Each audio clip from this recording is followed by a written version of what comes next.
Yes, like I said in the beginning, I'm presenting on critical care nurses' perception towards caring for terminally ill patients and ethical dilemmas they face in a tertiary teaching hospital. And this is a case of Muhimbili National Hospital in Tanzania, East Africa. The purpose of this study was to assess the perception and to examine the ethical dilemmas faced by critical care providers in a tertiary teaching hospital in Tanzania when they care for terminally ill patients. And my study was guided by 4 specific objectives, including the nurses' perception and how they understand end-of-life issues encountered during their care, and to explore the ethical dilemmas they face during the course of duty, and thirdly, to find out the psychological impact of end-of-life issues to these nurses, and lastly but not least, to determine the challenges encountered by critical care nurses who work in the ICU. And like I said before, quality of any given hospital depends on the nurse. And these nurses need to be comfortable, to be competent. So in this study, I was trying to look at those factors that can hinder a nurse from producing this quality care. I specifically chose this topic because myself, I'm an ICU nurse. We have been working for a very long time in the critical care units, and more oftenly myself, I faced dilemmas on end-of-life issues, which mostly lead to discomfort, powerlessness, and moral distress. And at the end of the day, you have a patient, you have no hope of reversing their condition. And this brings about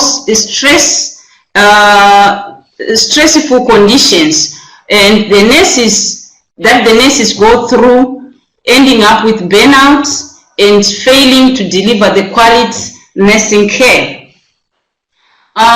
It is my hope that this study will give a useful information that will help the policymakers to come up with the statutes and guidelines for the healthcare providers to understand the legal concept of end-of-life issues for both protection of the client and the nurse. It will also improve the working environment for these nurses, hence improve the production of quality nursing care. The study design is a qualitative design done using descriptive phenomenology approach. I focused on describing the nurses' subjective experiences and deeply examined their beliefs and culture. I scheduled interaction with participants using structured and unstructured probing questions in form of interview. Was done to explain this phenomena under the study. I came up with a conceptual framework. Unfortunately, it's not in this slides due to some disturbance during my uploading of the slides. But otherwise, I can explain this conceptual framework, which I derived the questions, the research, the questions which I used to interact with the participants. I came out with the independent variables, then intervening variables, and the dependent variables. And in this case, my independent variables were mostly on moral issues, the psychological issues, the ethical obligation that the nurse faces, advanced directive and decision making, cultural issues, and communication issues, and also lack of training and lack of standard operating procedures, and the shortage of both human and material resources. Those were my independent variables. And the intervening variables were the ethical guidelines according to our local Tanzania Nursing Council, and the policies and laws, and also the availability of training and the availability of standard operating procedures. And the dependent variables in this case was the quality outcome, the quality health outcomes for both patients and nurses. And the study,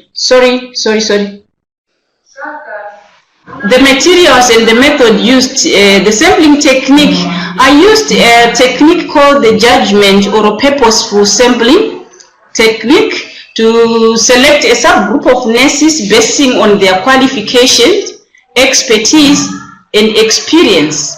All nurses who have specialized in critical care nursing were included in this study. And those with vast experience of about five years and above years continuously working in the ICU were also included in this study because they are well with the ICU routines, protocols, and the operating standard procedures. A total of 25 nurses were included in this study. This graph shows my sample size. The blue parts shows the nurses who were excluded in the research. In our ICUs, we've got a total of about 100, almost 100 nurses. And this red part shows those with 5 years experience and above, but no ICU training. And the green part shows those who are ICU specialized training. There is no study without limitations. During this study, I came across some limitations. As per Tanzanian culture and personal beliefs, it was very difficult for the participants to discuss freely about end-of-life issues and the withdrawal of life support systems. It was a very sensitive subject, with many participants preferring not to talk about it, including even some other senior medical personnel. However, to prevent this, I try to explain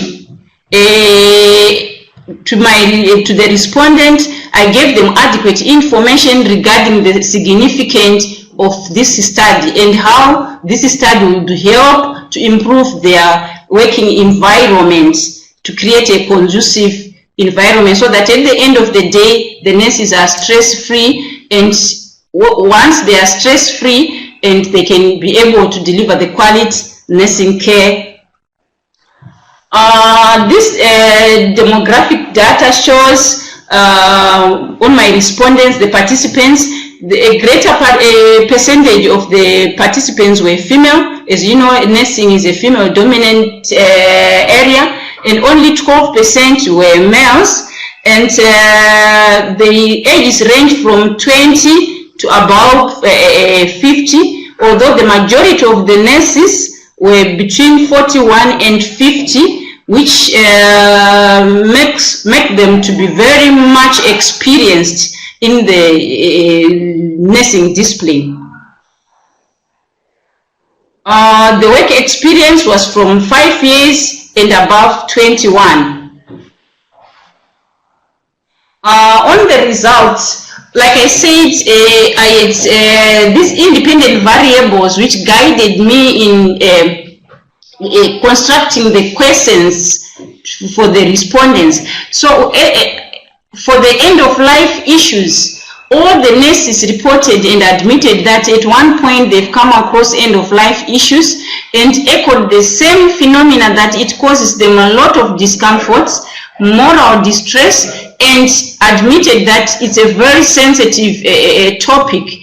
However, many of them were very negative on some of the intervention, especially on the withdrawal of treatment to vegetative terminal clients, citing that it conflicts with their religious and cultural issues. Even during their narration, most of the nurses were very emotional.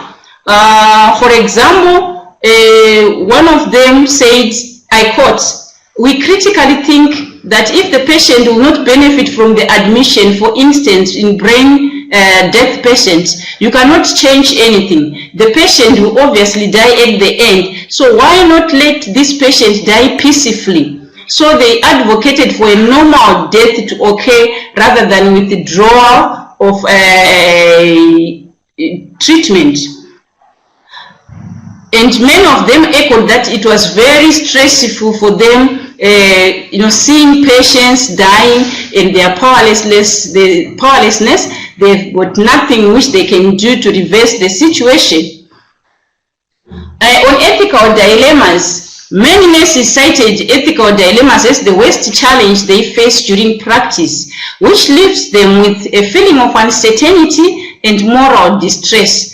And these dilemmas are influenced by many factors such as shortage of resources, lack of special training, limitations in decision making, lack of clear standard operating procedures, protocol, policies, and lack of supportive supervision. All the nurses were familiar with the term ethical dilemmas, which at one point or another if affected them. And I even caught one of the nurses saying, giving a definition of ethics as guidelines that guide us to care for the client as per expected legal aspect of framework. And on the psychological impacts, all the nurses synonymously admitted that working with terminally ill clients brings physiological problems, which includes moral distress, fatigue, burnout, and hence this hinders them from provision of quality nursing care. And with the majority even citing that their social life has been disrupted. Sorry to interrupt. You have 3 more minutes. Yes. Please conclude. You have 3 more. You can proceed. Okay, now. Thank you. And on the challenges, lack of specialized training, since as you saw from the other diagram that only 5% of the total nurses working in ICU had specialized training, and the lack of resources, equipment, and shortage of human resources was another big challenge. Also, limitations in decision making, lack of standard operating procedures, lack of supportive supervision. The ICU environment alone is very stressful and affects the nurse in many ways, psychologically, spiritually, emotionally, physically, and socially. As we have seen, it disturbs their well-being and become even prone to illnesses, hence absenteeism and poor quality services. Nurses do face ethical dilemmas more frequently and mostly encountered with the withdrawal of active therapy, also resource allocation, who to give and who not to give. Conclusion, the researcher concluded that end-of-life issues remained a very sensitive topic, uncomfortable, and brings moral distress. Not many nurses have come across patients with advanced directive, especially in our African context, so they haven't seen that, they just read them in books. Lack of supportive supervision was another setback that contributed to the problems faced by the ICU nurses, which can only be attained if the management understands the ICU workload and its complexity.